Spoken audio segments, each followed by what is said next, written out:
Here again at the end of fiscal 24. We've just completed another outstanding year. You'll see that in the results across all our businesses.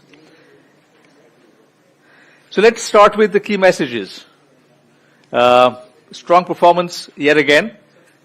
Standalone PAT is up 48%. Consolidated PAT is up 25%. This is despite various challenges. You heard about the stresses in the farm sector that we've seen from an industry perspective.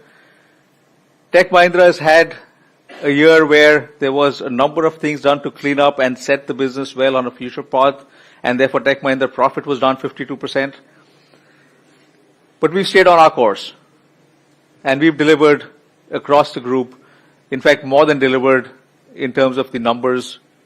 And beyond the numbers, there were a number of actions on living our purpose, actions on sustainability, where we won many accolades, but more importantly, we've done some very meaningful work to really drive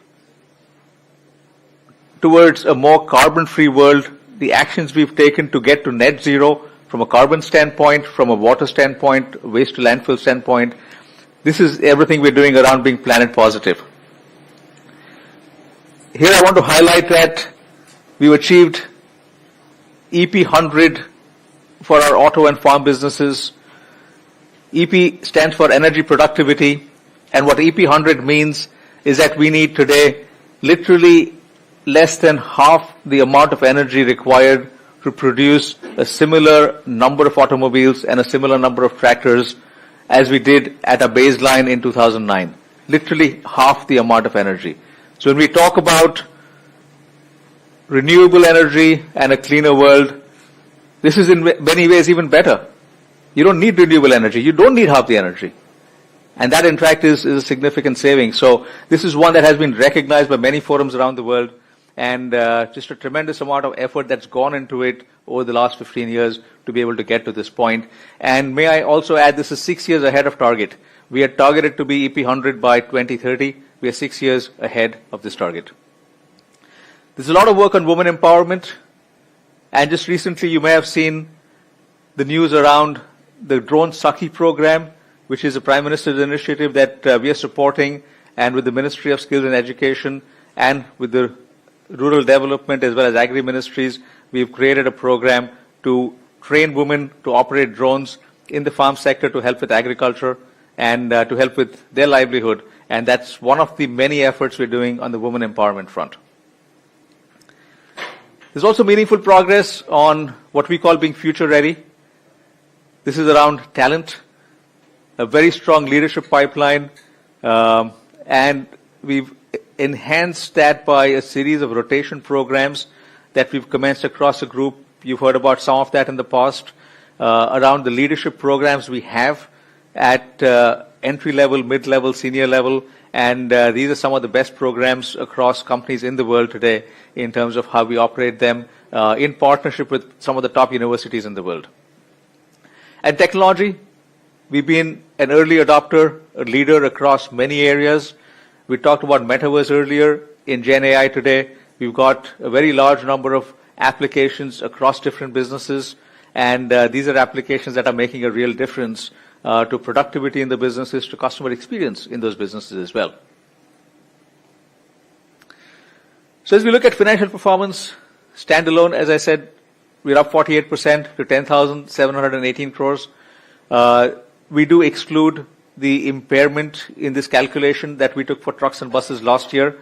If we don't exclude it, we'd have been up 64%. But that was a one-off, and therefore that has been excluded.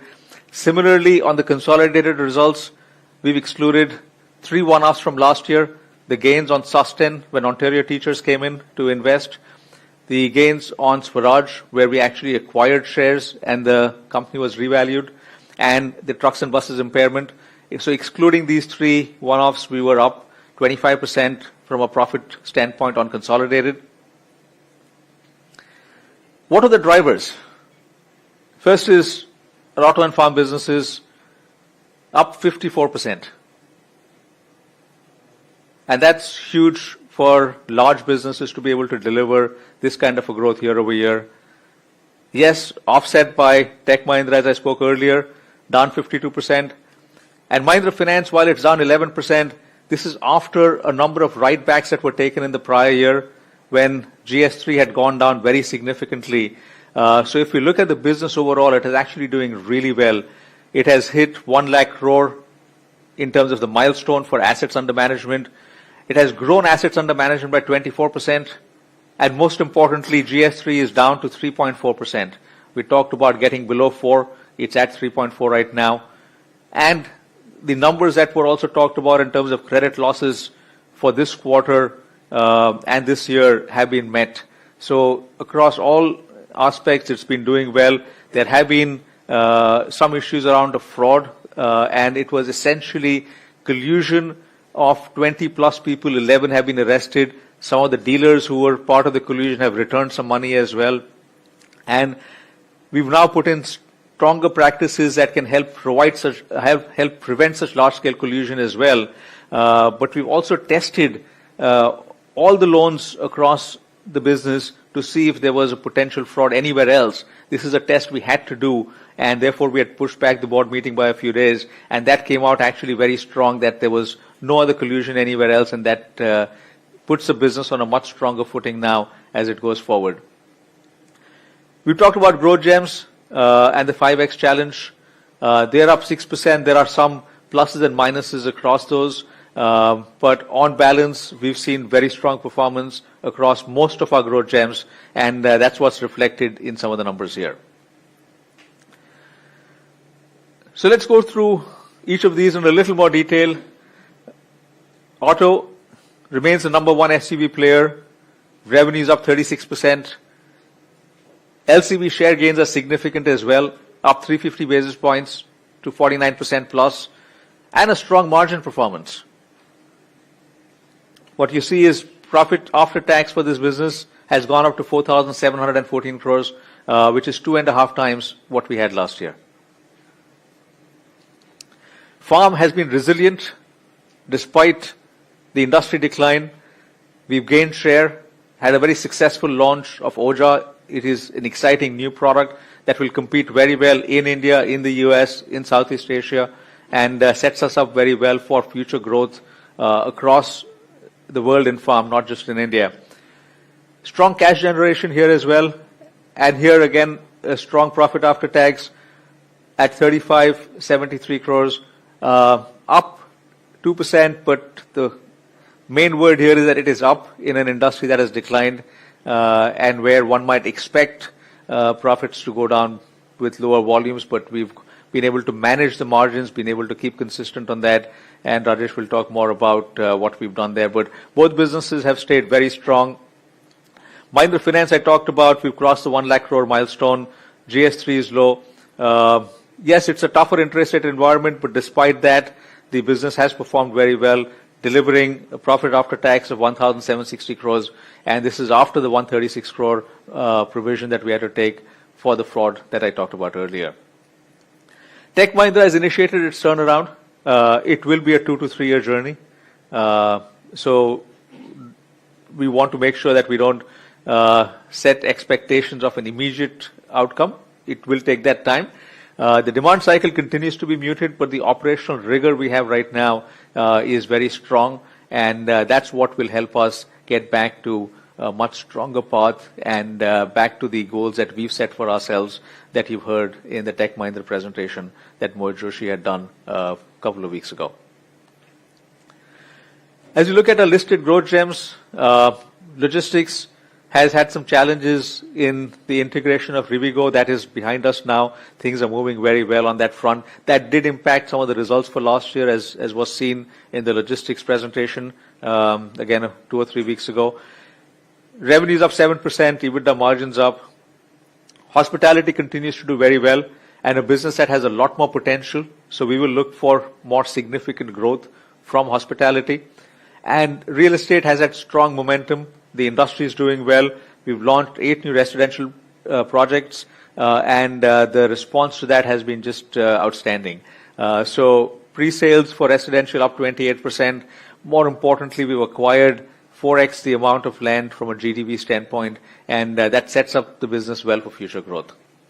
So as you can see, therefore, our businesses are doing well across the board, and that's what's really driving our cash flow. And this is something that we feel very good about. We started with an opening balance of 15,238 crores of cash. What you see here is where that's coming from, where that has been used.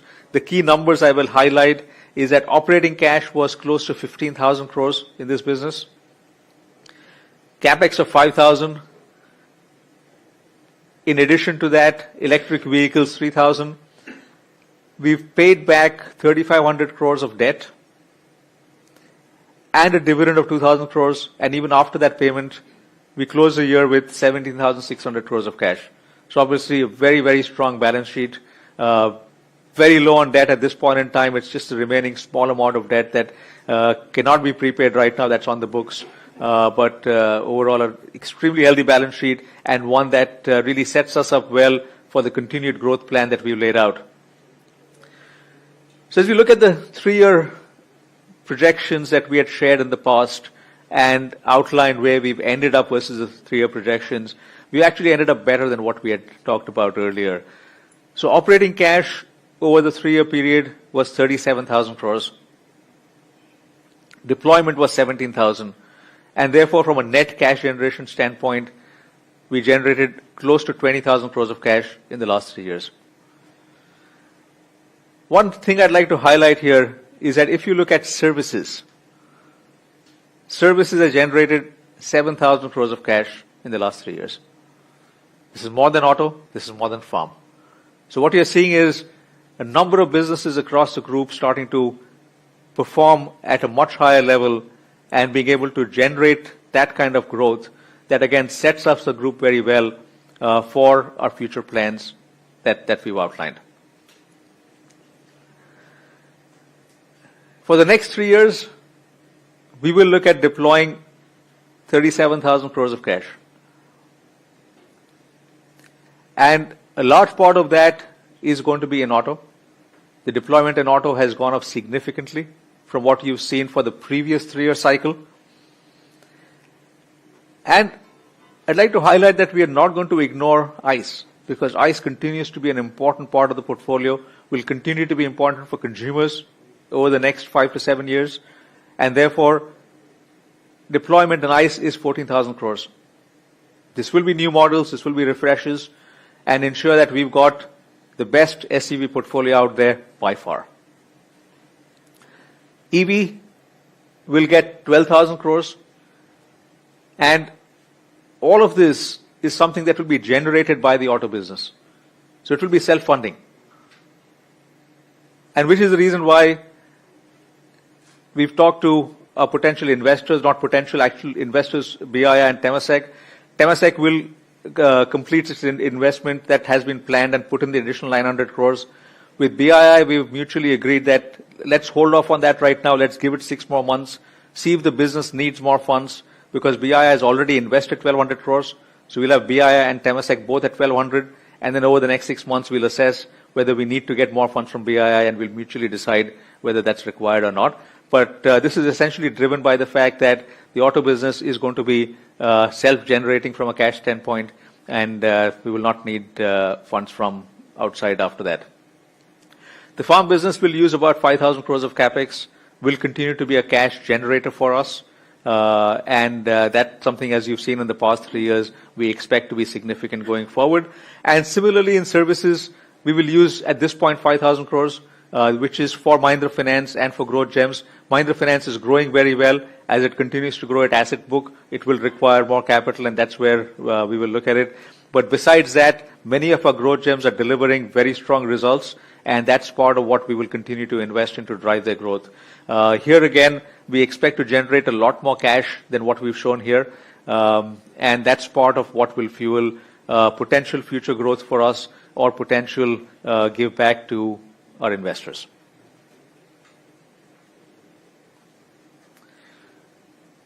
So in summary, I'd like to say that we have consistently delivered on the commitment we made. We talked about a commitment of 18% ROE. We hit that in F23. We maintained that in F24. We talked about a 15 to 20% annual EPS growth.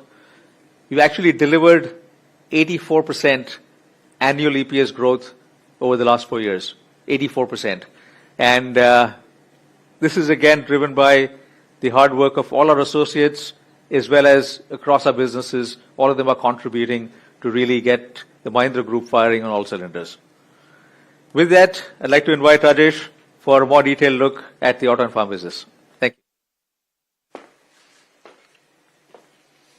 Hi, greetings everyone. Good afternoon, good morning to those who may be dialing in from one part of the world. Let me just build on what Anish said and talk about the automotive business to begin with.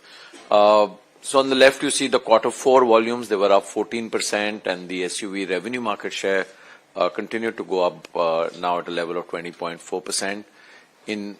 For the full year, you see volumes were up 18%, and again, we gained 130 basis points on the revenue market share.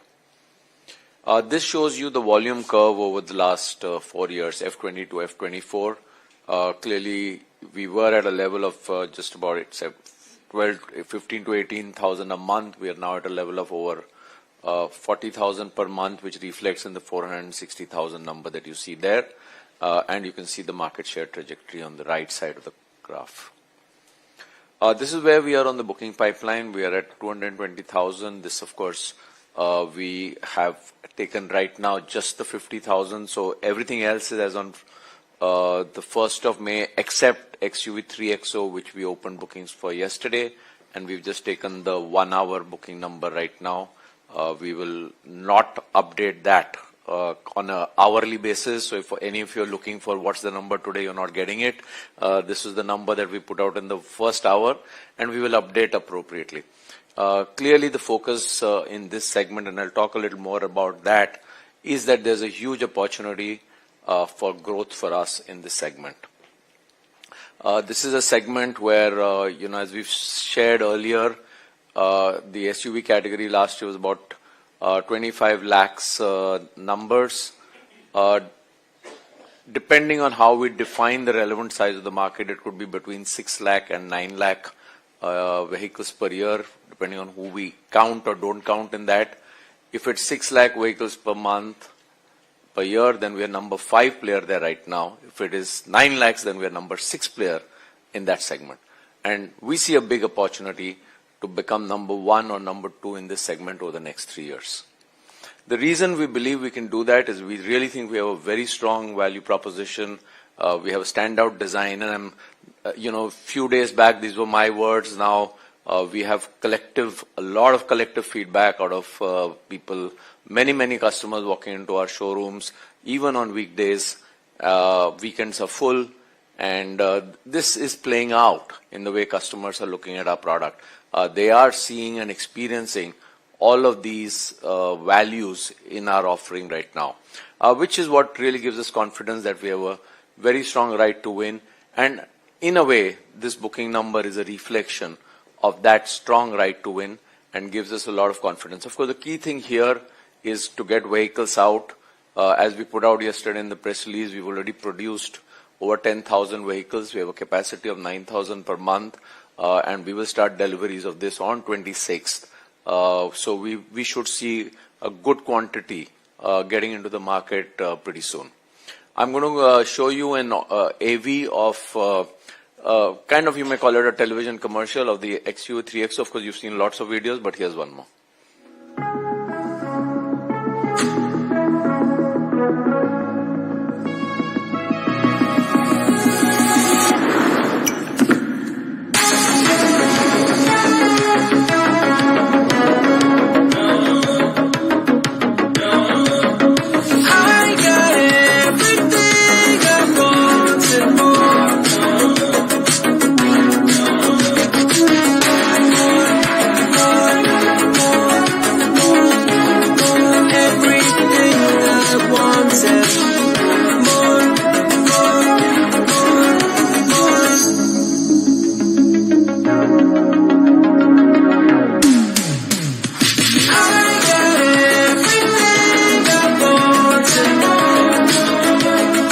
The Mahindra XUV 3XO.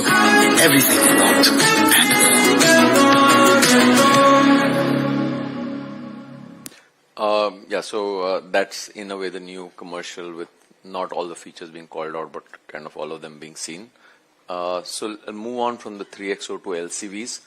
We've had a very good run on the LCV segment as well. As you can see from the graph on the right, we've gained a lot of market share. The industry actually had a negative growth, but we've had some growth because we've gained market share of 3.5% points during the year. Last mile mobility, again, we've seen very strong growth. We crossed as a business 100,000 numbers during the course of the year. Electric three-wheelers have grown 4 times in 2 years, and we've ended the year at a market share of 58.7%. There's still a huge opportunity because the L5 segment, as you see here, is amongst the fastest penetrated segment, but even that segment is right now at 11.3% penetration for the year that's just gone by. So there is still a very big upside by way of volume growth. We would expect in this segment that there is going to be competitive intensity coming in. We think that's really good because that's going to grow the category faster. We need the 11% penetration to move up significantly. In the process of that, when newcomers come in, there may be some share loss, but that's something that we think is really what's important right now is to grow the category, grow our volumes multifold, and there is clearly a big opportunity to enable that to happen. We've recently launched the Trio metal body, which has got a very, very good feedback. This is what the auto consolidated numbers look like. The PBIT for the quarter was up 238% from 550 crores last year Q4 to 1862 crores now, and for the full year it was up 108%. The auto margins have gone up quite significantly over the last cycle. From this is just the Q3, Q4, and then Q4 comparison. We've taken the Q3 F22 number because that's where we had kind of set out a target, and this gives you a comparison of how we've gained margins from the time that we had said that we would increase our margins by, I think, 3 to 5 points, which has more than been exceeded. I'm giving you a quick update on a slide we put out some time back, which is what are our commitments for 2025, and an update on each of them. I'll run through this very quickly. The revenue growth was one of the key commitments we had. We've had a 3-year CAGR of 43% at the end of F24.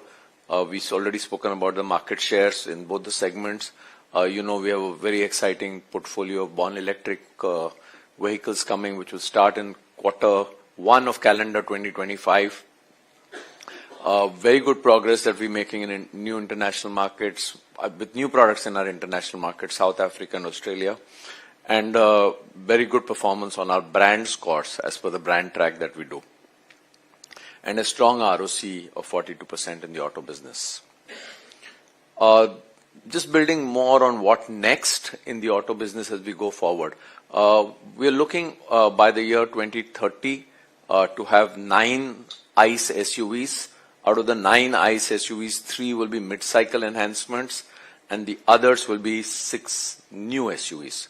So as Anish mentioned earlier, and I'll build on this, a very aggressive plan on ICE portfolio, over and above what we've been talking about as a born electric portfolio. So 9 ICE vehicles, 7 born electric vehicles, and 7 new LCVs by 2030. The 7 new LCVs have 2 electric versions as well.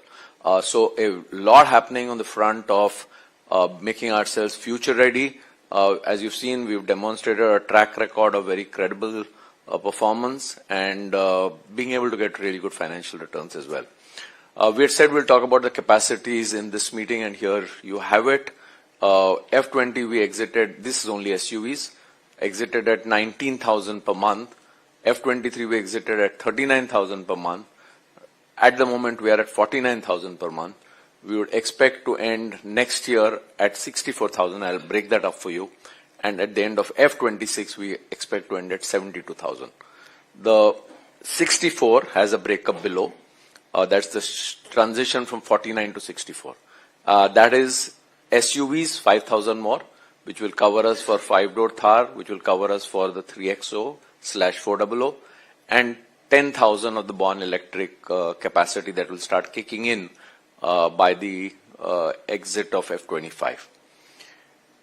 The 72,000 will include another 8,000 of born electric capacity. Now, what I do want to add on this slide is this does not mean that we will not have more ICE capacity that is coming in. There will be more ICE capacity coming in, cash flow for which will happen in the cycle that I'm going to show you with numbers, but that will come in after F26 because we don't need more ICE capacity till we come to the end of F26. Anish spoke about the overall number. This is the breakup. 8,500 for SUV ICE, 4,000 for CVs, which will include our trucks and buses business, and electric commercial vehicles. A sustenance number of 1,500 crores. So that takes auto division, as one may call it, to 14,000 crores. 12,000 crores Anish already spoke about, which will be go in the form of an investment into Mahindra Electric Automobile Limited, which is MEAL. So that's the 12,000 crores over the 3-year cycle. That takes us to 26,000 and 1,000 for investment in other subsidiaries. So this is basically the investment cycle over a 3-year period of 27,000 crores. Moving on to FES, it was a difficult quarter for the industry. We knew that because there was a festival shift of Navratra from March last year to April this year. So this was something which was not unanticipated. On the face of it, we have lost some market share, but that was because we decided we needed to correct some stock. We've already gained that back as we came into April with our tractor market share in April being at 46+%. For the full year, we've gained 40 basis points. We've had very successful launches on the tractor side, which has kept the market share momentum going. The critical one is in the 20 to 30 horsepower segment. We've gained 12+% market share with the launch of Oja and Target between Mahindra and Swaraj. This, of course, is for the time after these products are launched. That is September of last year till March of 2024. Farm machinery has seen a very good scale up. This is not as much as we wanted, but we have to see that this was a year where the overall agri businesses were all slow and in a slowdown mode, and we saw that impacting the industry. So really, we've driven growth by gaining market share in multiple segments, as you see below, in an industry which wasn't as buoyant as our numbers reflect. So on the farm consolidated side, you can see that in the quarter we dropped revenue by 22% and PBIT by 17% consolidated. But for the full year, we were at -3%. The farm standalone PBIT for the full year is at 16.2%. But if you look at core tractor business, we're already seeing an improvement, and we were at 17.7%. This is a graph we've often used in our quarterly meetings. It reflects the ability to deliver consistent margins even as we see industry down cycles. You can see that even though in quarter 4 the industry was down 19%, we actually were able to not only just hold on to our margin but even improve it, which in a way reflects our ability to handle volatile business situations. Quick update on the 2025 commitments. 3-year CAGR of 10.5%. Successful launches. We spoke about market share gain. That's for the overall brand. And achieved in farm machinery a 2-year CAGR of 34%. We spoke about the launches of Oja, which prepares us for international markets. And more than 50,000 tractors with telematic kits sold in, which is really a way in which we are pioneering technology for use by farmers, and a very healthy ROC of 47%. What is next? We see many positive indicators for the industry for tractors as we go into next year. The rainfall clearly is one of them. Farm output is expected to recover. Government focus on infra and agri and rural spending and agri credit availability. Also the festival shift which we just spoke about. So festival shift will enable volume industry growth in F25. Some watch outs out there, but overall we expect that the industry for F25 will grow around 5%. We will of course update this in July, but at the moment our outlook is 5% for the year. 5,000 crores Anish spoke about, 2,800 of that will be new products, 700 crores for capacity, and regulatory and sustenance at 1,500 crores. Part of that 1,500 crores we've called out is 600 crores for TREM 5 readiness. That of course will be used depending on what finally happens with the regulation, but an amount of 600 crores has been earmarked. In case the regulation needs us to be moving to TREM 5, we are, from product readiness point of view, completely set for that. The timing of the spend, if it were to happen, will depend on the date of the regulation. So in summary, for the auto business, 76,000 crores revenue and a profit of over 6,000 crores for the year. Strong margin improvement over a 2-year period. Strong performance on market share both in SUVs and LCVs. Planning 23 product launches by 2030 and a 27,000 capex plus investment in subsidiaries over this 3-year cycle. On the farm side, 33,000 crores revenue, PBIT of over 4,300 crores in F24, 3.4% share gain for tractors, 32% growth in farm machinery revenue, and successful product launches with a 5,000 plus crore investment plan over the 3-year cycle. With that, Manoj, thank you.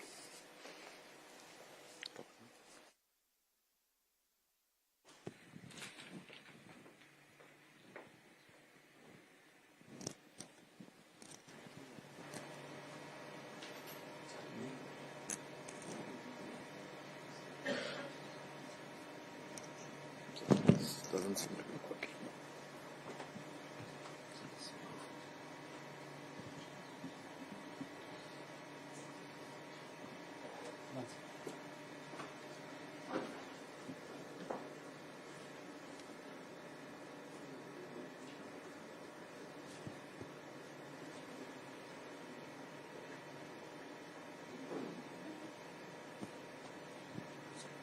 Yeah.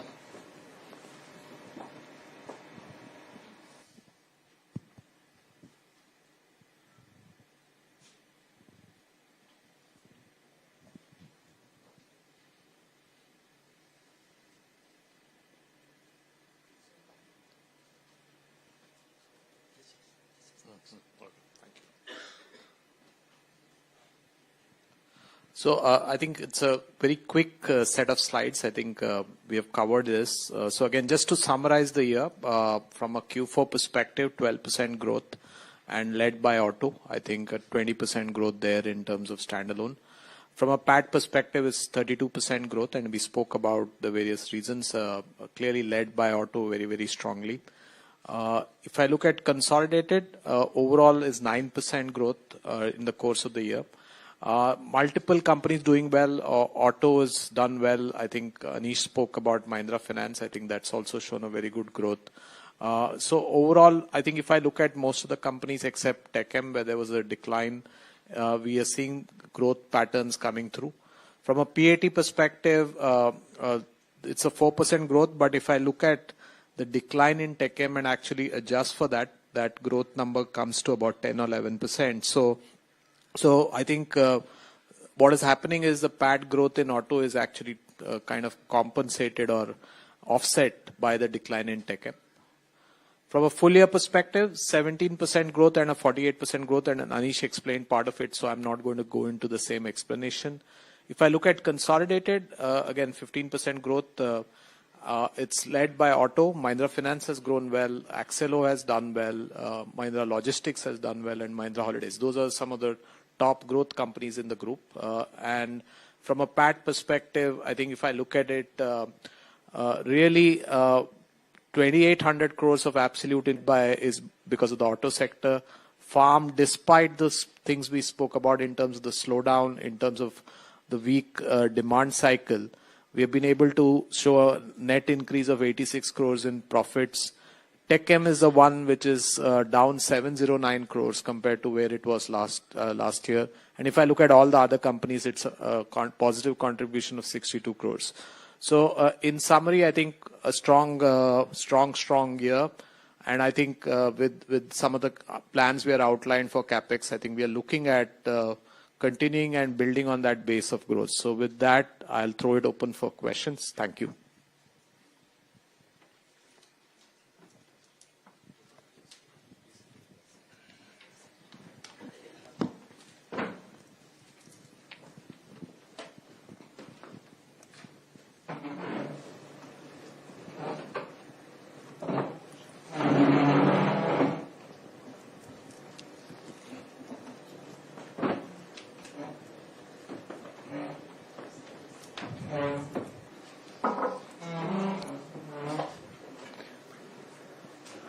Okay, we will now begin with our Q&A session. May I request those present here to please introduce yourself and the media house you represent, followed by a question.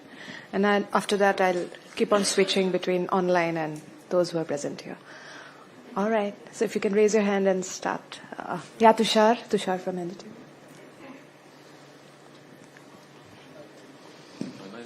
Good afternoon, gentlemen. Yeah.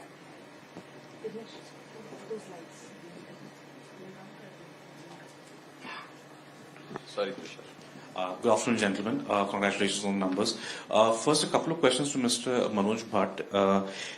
If I'm not mistaken, there was a tax write-back during this quarter. If you can maybe elaborate on that.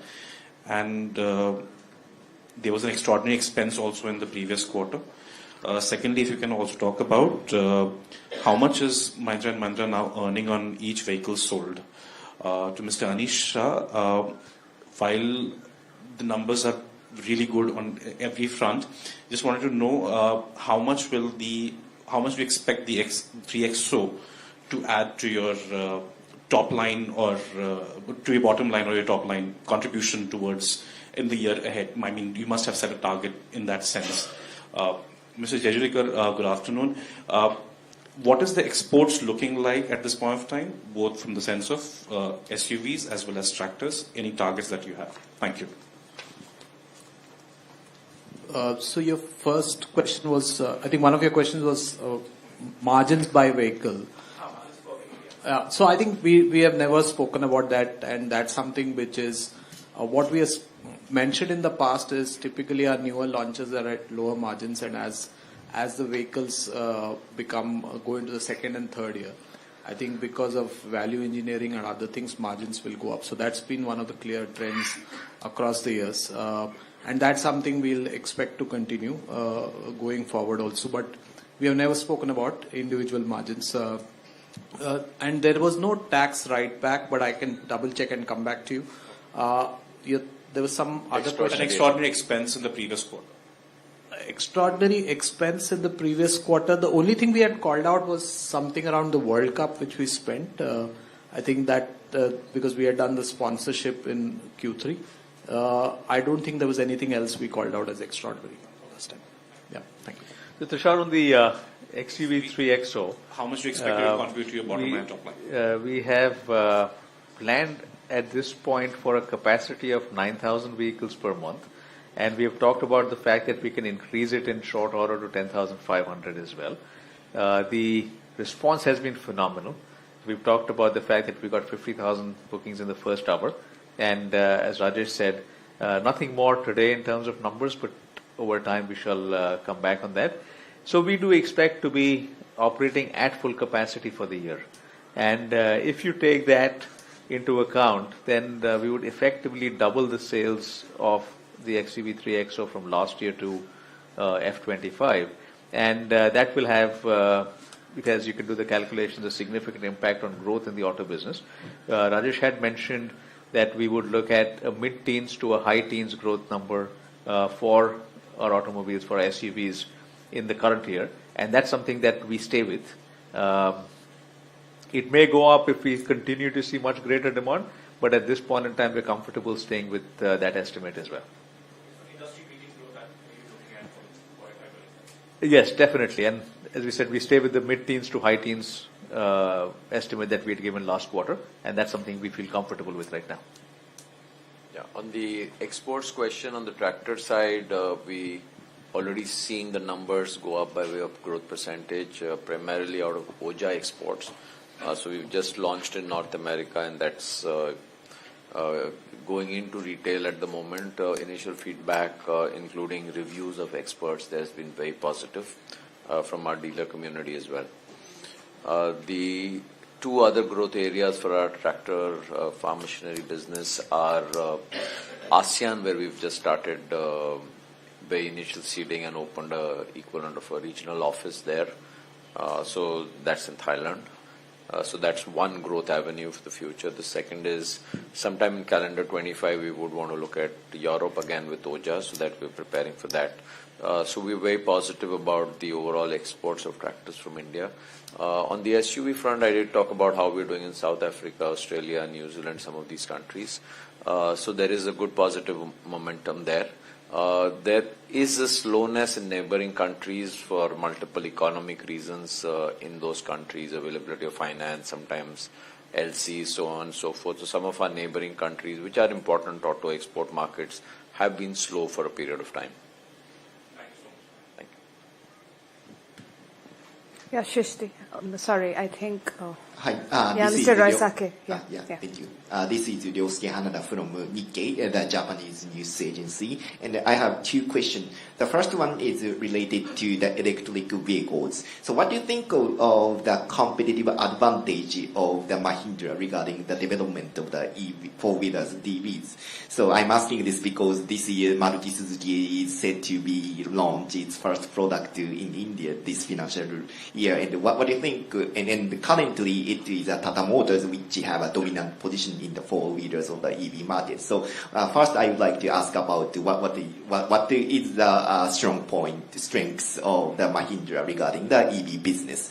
And secondly, I would like to ask about the impact of the general elections. So I remember that the dealers organization pointed out that because of the certain amount of the uncertainty of the election situation, there are some slight negative impact on the market. So as Mahindra side, do you also feel the same negative impact on the consumer sentiment by the general elections? So I'll start with a overview on the first answer, and then Rajesh will give a lot more detail. As we look at consumers buying SUVs, they're not just buying electric, they're buying a whole host of other things when they buy a car. It's the design, it's the features, the technology, the reliability, the service network, electric as a powertrain, and we've shown across multiple models that we've got designs, technology, the features in the car that are outstanding, the service network that is unparalleled, and that's what's really created the demand that consumers have. On electric, we've got a Born Electric platform that, based on various tests, we think is one of the best, and that's something will be tested as we launch it in the December-January timeframe. And we have multiple vehicles coming out as electric. So we do feel very good that we can take the premium spot in SUVs with electric as well. But I'll hand it to Rajesh for more details on that answer. Hi. So let me just build a little on what Anish said.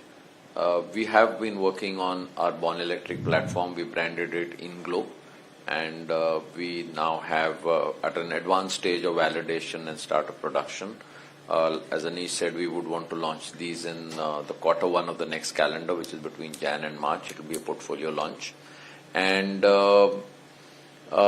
what we really are differentiating ourselves on, and I think that will be to your specific question on why we think we can win, will be around design. I believe we have a very strong brand DNA around products which stand out, which are adventure ready, which are fun to drive. So we are very different brand than some of our competitors, and we will play to those brand strengths even with the electric portfolio. So really tech, design, these will be our 2 points of differentiation. And as Anish said, we do have all the other things like the service networks, service capability, so on. So we believe that the electric portfolio on the passenger vehicle SUV side is at a very nascent stage, as you rightly pointed out. It's just 2% or lesser penetration right now.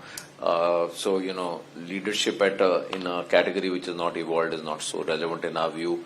It's really going to be about pioneering growth with very exciting products, and that's what we're set to do. On election. Oh, sorry, your second question was on election. So, we've analyzed this over several previous elections by way of what happens. It typically affects a few days of buying. It's not due to negative sentiment. It's really because in rural India, people are too busy being part of electioneering to have the time to go out and buy anything. It's really that is the cause of the disruption. It's not around negative sentiment. And typically, that demand comes back once you get out of the election cycle. This time, it's all will be over by early June, and June is a very good buying cycle going into middle of July for the tractor business as well. So hopefully we will see that even out. In the month of May, there is going to be disruption. So it's not about sentiment, it's about disruption, because people are busy being part of elections in their areas, and that normally evens out over the next few months. It's rarely ever a loss of business. There are months when you will have a disruption while the election is on. All right. Thank you so much, sir. Yeah. We'll take Shrishti and then Amit. Yeah. Here. Hi, good afternoon, gentlemen, and congratulations on a good set of numbers. I have two questions. Firstly, on the farm equipment segment, we didn't get to see the positive commentary that this year you are expecting a robust recovery. But any range, because since you are a leader and we always look forward to your commentary, so any growth range that the company has in terms of the projections? And also, onto the raw material cost side, we know that there were lower tractor sales, but on a YY basis, your raw material cost is down from 74 to 72%. So any specific reason or anything more that we would like to know about? Thank you. So on the industry, Shrishti, I did say in the presentation, we're expecting 5% growth as of now. We will review that in July as we, see the monsoon build up happening. Typically, the estimates fine-tune between July and September as that comes in. On the material cost, I think your question is what's the absolute per unit material cost comparison? What periods were you comparing? On a YY basis, but for Q4 numbers. Only for Q4. Yeah, so typically material cost is a function of many things. Of course, commodity price is one of them. It's also a function of model mix. So it's very hard to just draw a conclusion looking at two numbers, because sometimes you're selling high horsepower tractors, then you will have a higher weightage of material cost, because this is an average of all the models. But material commodity prices were benign in Q4, especially for tractors which doesn't have specific base metals like aluminium and copper, which had gone up. The rubber has seen some kind of spike, but that's not affected Q4. We may see some effect of that now in Q1 or Q2. Rubber is a key commodity impacting tractors, because the size of the tire, as you know, in tractors consumes a lot of rubber. Okay. Thank you so much. Amit, then we'll... Yeah. Srijurika, congratulations on the results. You mentioned on the electric three-wheeler side that entry of new players would have some kind of impact on the revenue market share. So the EMPS scheme which has come has also halved the incentives for electric three-wheelers. So that's A, and B. Or another question was on the PLI in auto. So do you see those kind of incentives coming through in the current year? And thirdly was on the XUV 400. So broadly three-wheelers, what do you see? What's your outlook? And for the XUV 400, what is your perspective on the same? Yeah. So on three-wheelers, I think you said revenue market share. So there it's volume market share, not revenue market share. Even LCVs, we talk about volume market share. Only in the SUV portfolio, what you see on the chart is a revenue market share. Everywhere else, it's a volume market share. And then you had some sub-questions around what happens to the different types of incentive schemes. I'll try and answer that question generically first by way of saying that even at the slightly enhanced prices that we've taken, we've studied that very carefully, seen the impact that it would have on a per month EMI that a customer would pay. So the way we've calibrated our pricing decision is really to say how much more will a customer pay per month of EMI, and what is the payback by way of the saving that they're getting by use of electric. And that payback is very few months. So we don't see that minor increase in price or EMI that we have taken affecting demand at all. We've made that correction and demand continues to be robust. So really we're not worried about that. The PLI scheme is on track and disbursements will start pretty soon. The SOP is about to get released, but we have all the PLI certificates and approvals. So we're good with that. Anything else on the electric three-wheeler before I answer the 400? I mean, the market has been facing some stress right now, and other players are also going through a lot of stress in terms of being able to convince the customers why they need to pay more EMI for the same model where there's no much of change. So Do you see that kind of challenge at the retail level for you, or? No, we don't see that as a challenge. That's why I said that, the price increase we have taken is very carefully moderated to see what the customer will have to pay more per month and what is the payback for that extra more per month. And that's, I think, 4 or 5 months. That's about it. So it's not affecting demand from our standpoint. Any percentile increase that you'd like to share, sir? Sorry? Price increase in terms of percentile that Percentage price increase, I think we took 7,000, 15,000 totally is the total price increase we have to take with the change in the subsidy policy. Ketan? From the FAME 2 to the new system. Yeah. There was a question on 400, sorry. Sorry. Yeah, so, 400, we are in the region of selling 700 to 1,000 a month. We have upgraded the product. We are getting a better response to that. That segment of the passenger car EV is hasn't seen the growth that we were expecting. Roughly, if you look at market share, we are about 25-30% of that segment share. And we do have plans with new products, but I think really the category defining moment is going to come with the Born Electric portfolio. So that's something you've seen and we are very excited about. So we think that will really help us pioneer a completely new revolution in electric vehicles. Thanks. Yeah, we'll take Ketan's and then we will go online. We don't have too much time today. Thank you for taking my question. Just a word on the current demand environment. What's your assessment? You got a fantastic response to 3XO. The flattening out and the high base is now having an impact. Are you seeing any impact on the 10 to 20 lakh category as well in the broader market sense? That is with regards to current financial year. And a little bit long term, a lot of debate and talk about slowing down in the electrification space and bringing in the hybrids there.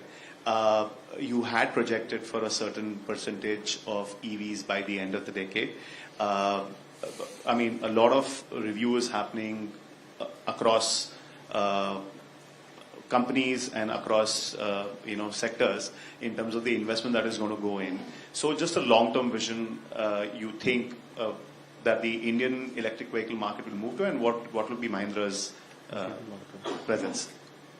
Okay, so on the F25 demand question, Ketan, we stay with what we had said earlier, which is we expect us to grow mid to high teens. That will be higher than the industry growth. We say that based on the portfolio, and the new launches, one of which has just happened, the other will happen over the next few months. We expect that to get a very good response too. And we really think that that is what will take us to the mid to high teens growth. So, in this category, we've seen that you need to have the right amount of excitement and products, and when that happens, then growth does come, and we have that in store for us in F25. Anish wants to. Yeah, on the long-term part, Ketan, we don't see any change in our projections. The reason being that India is still at 1.5 to 2% penetration in EV. And we really haven't seen the Born Electric momentum in India pick up. That's something that once that comes in, you're really going to see that redefine the whole EV play. We will have people who can charge at home to be the early buyers. The network or the charging ecosystem will start coming up after that. That will give an inflection point at some point. So going from 1.5 to 2% to 20% is not going to be too much of an issue. As we hit the 15 to 20% mark from an overall EV standpoint, the question will be how have the charging ecosystem been developed? And that's going to help then take it further from there, which is what you're seeing in some markets around the world. But some have even conquered that and gone beyond that. Norway, for example, is at 90-95% EV today. So there is clearly a path to that. And more important is that can we really deliver a car that's exciting for the consumer? And if we can do that, then a lot more consumers will want an EV. And as that demand comes in, the charging ecosystem will come in with that. Just a word on the market trend per se, Rajesh. How are you seeing the demand traction in the higher price bracket now? Base is also catching up. Are you seeing any softening from your perspective? You have strong products, but how are you seeing the broad market breadth in terms of traction demand? Because the forecast from the industry also is about a low single digit. So are there any pressure areas that you are witnessing at this point? Ketan, I'll give you the same answer that I gave 3 minutes back. We stay very optimistic about the SUV portfolio for the year for us. We remain confident that we'll grow at mid to high teens. And as Ani said, maybe as things go based on the 3XO response, which is better than what we thought it would be, maybe there's an opportunity to revise that upwards too. But as of now, we stay with the mid to high teens, and we will do our best to get vehicles out and bring down the booking number, open booking number, and bring down the waiting period. I mean, that's really what we are set out here to do. We don't actually, would want to reach a stage where you don't have to show that chart anymore. Yeah, I'm going now online, then we'll come back, Sohini. Time permits. Alicia from Mint asks, your capex on ICE continues to be larger than for EVs going into 2027. Could you point to what this will go towards and whether you were expecting ICE to keep requiring significant capex beyond 2027 as well? Yeah. Hi, Alicia. Yeah, right now, as of now, as we've shared earlier, we are saying that EVs will be 20 to 30% of our SUV portfolio in the year 2027, which means that still 70% of our portfolio then will be ICE. It's a growing segment. The segment is growing at a healthy rate, and we would have grown at a healthy rate. And we make very good financial returns, as you've seen out of our numbers from the portfolio that we sell. So it makes sense for us to stay invested in a business where we are strong, our brands are strong, and we are getting very good financial returns. So we will continue to have a very aggressive ICE portfolio as we go in over the next many years. Thank you. Yeah, and then the second part of the question, from 27 onwards, I think a lot will depend on how quickly EV ramps up. So at that point, we will assess whether the ICE EV mix changes or not, based on what happens over the next 3 years. Thank you. I'm combining two questions of Swaraj Bagankar from Financial Express. How is the company planning cell localization for EV batteries?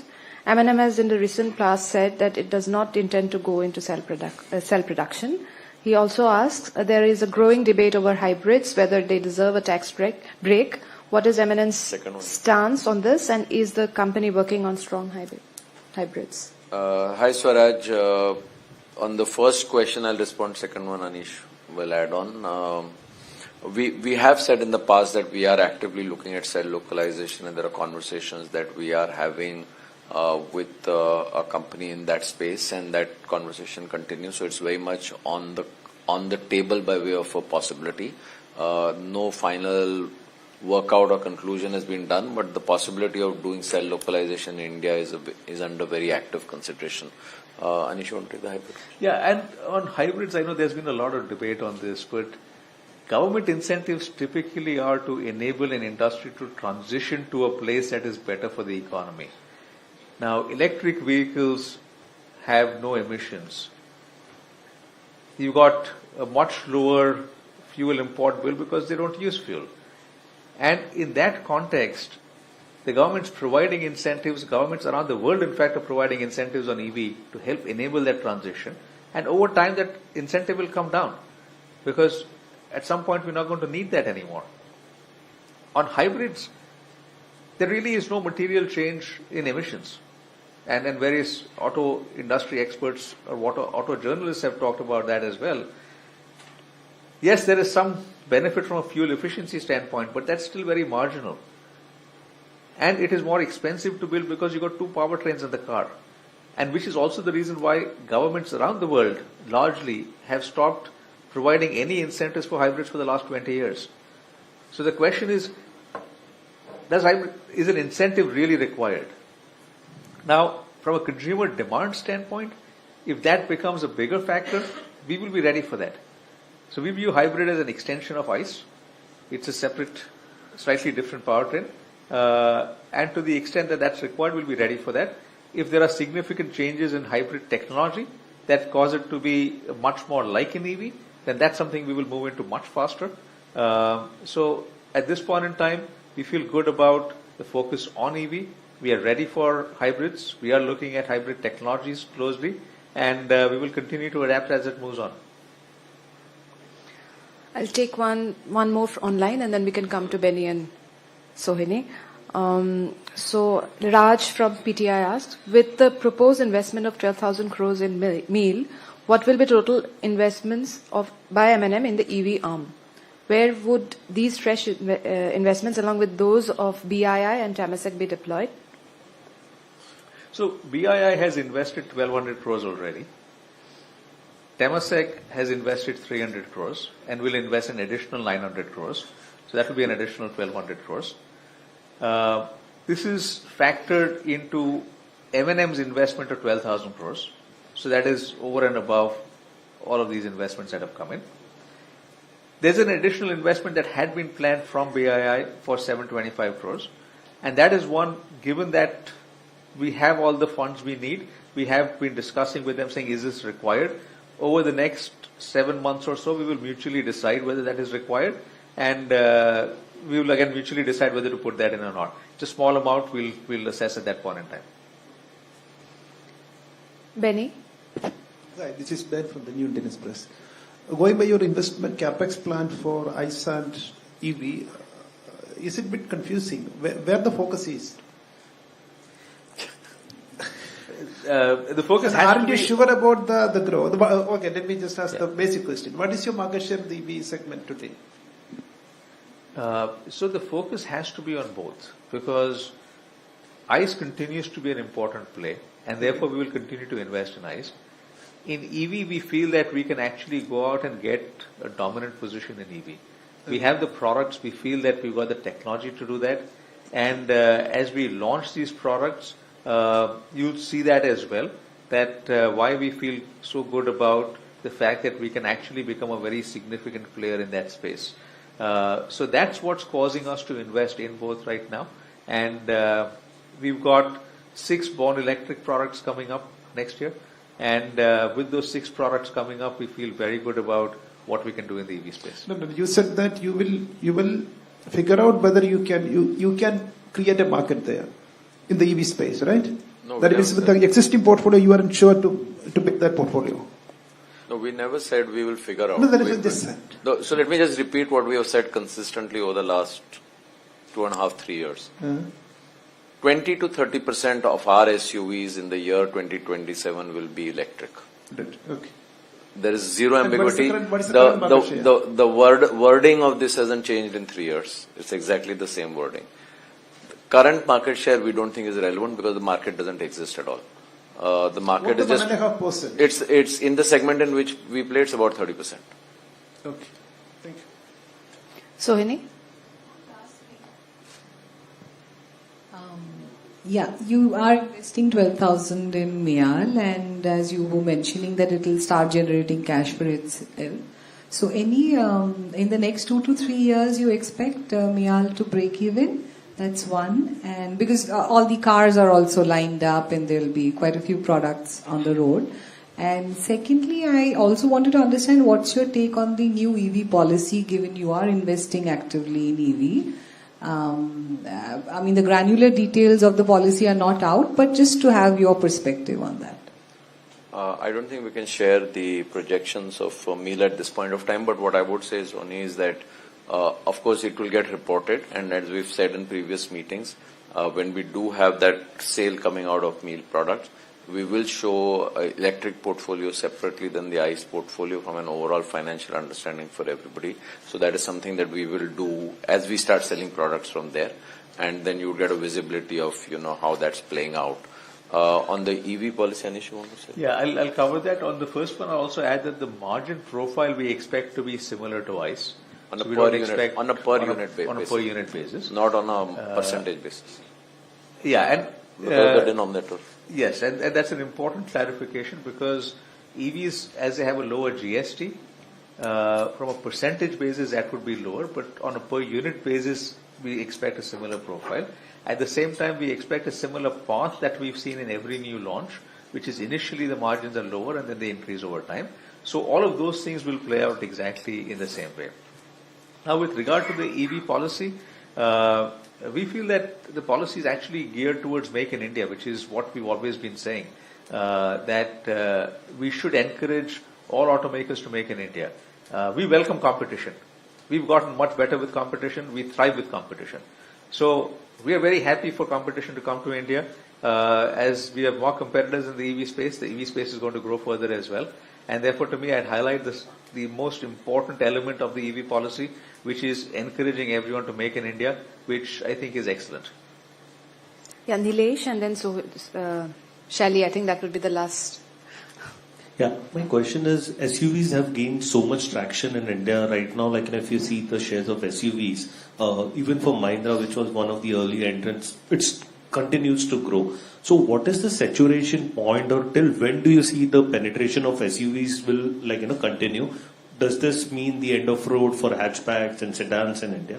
Secondly, long back, I think 4-5 years back, Mahindra was one of the first tractor makers to showcase autonomous tech. So what is the progress on that? And lastly, during your slide, you also mentioned that there will be focus on Mahindra Trucks and Bus division with new investment. Can you elaborate on what kind of investments are planned and what kind of roadmap do you have for MTV? Okay, so three questions. I'll try and do them as quickly as possible. So on the first question, in the last quarter, SUV penetration was close to 60%.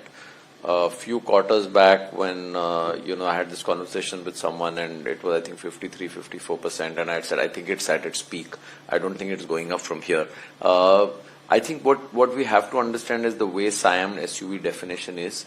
It is not really SUV in the sense and the way it's used around the world.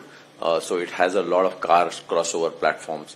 So, in a way, yes, what you're saying may happen. Because actually some of the SUVs that we count in what we call as SUV industry are really car crossover platforms and not really SUVs in that sense. So, which is good for us because in a way the customer is mentally thinking about moving to SUVs, and then when they think about moving to SUVs, they do think about our brand. So that's good for us.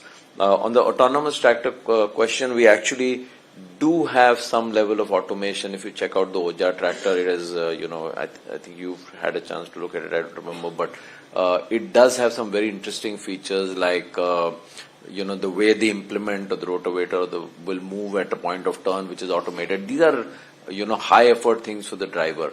As we researched the autonomous tractor that we had developed, and we actually sold a few of them, we found that many of the farmers actually don't want to give up their control over the tractor because they actually have a very high level of skill, which is not so easy to replicate in a fully driverless tractor. So we are moving to different levels of autonomy, but not thinking about a driverless, and Oja is a starting point.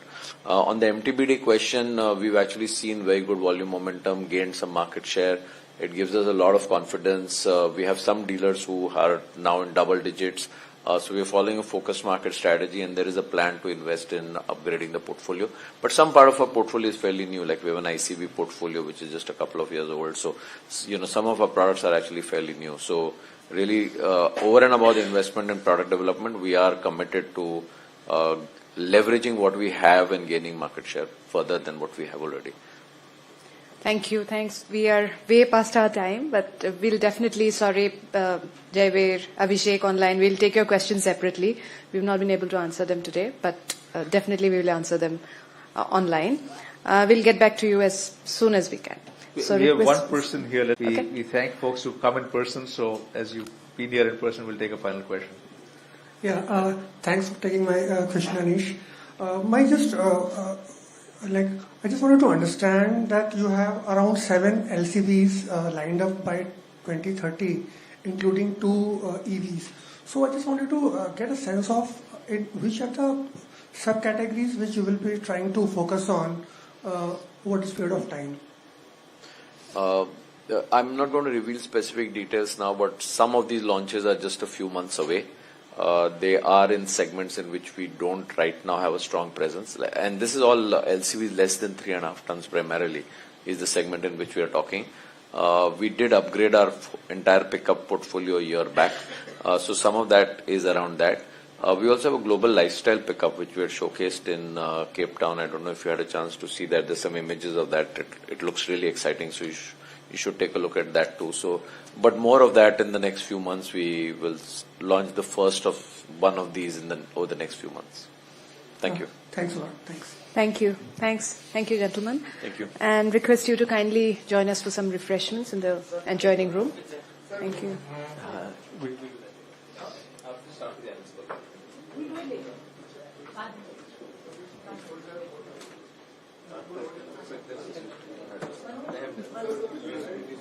Very quickly,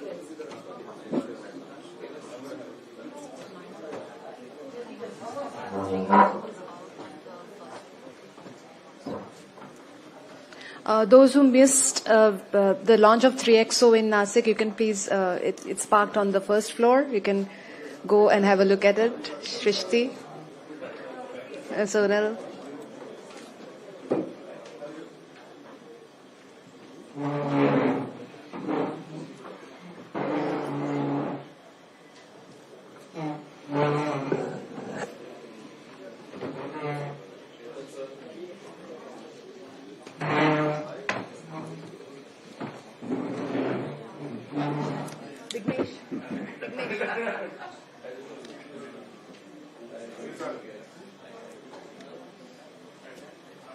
Thank you.